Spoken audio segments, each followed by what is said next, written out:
Shin kai ma kana son ka fara bidiyo a social media ko ko har yanzu ka kasa fitowa ka yi? Ɗan uwa dole ne sai ka jajirce ka kau da abin da mutane za su faɗi gefe sannan rayuwarka za ta ci gaba. Domin gina rayuwarka ya zamar maka wajibi sai ka tashi tsaye. Daina jin maganar kowa, kai dai kai abin da ke ranka, muddin ka tabbatar alkhairi shi ne za ka ƙunsa. Ɗan uwa, abu na ɗaya da ke sa mutane ci gaba a wannan zamanin namu shine social media.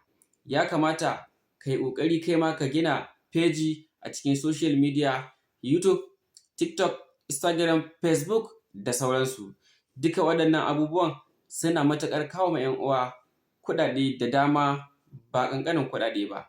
Muddin ka jajirce a cikin wannan platform ɗin, wallahi za ka samu alkhairi ba tare da ɓata lokaci ba. Abu ɗaya ne kawai, shi duk abin da za ka sa a gabanka tabbas akwai ƙalubale. Sannan idan ka jure, na tabbatar za ka yi nasara. Idan wannan bidiyon ya burge ku, ku danna min followers, sannan ku danna min liking, kana ku yi min sharing domin 'yan uwa su gani su amfana. Na gode.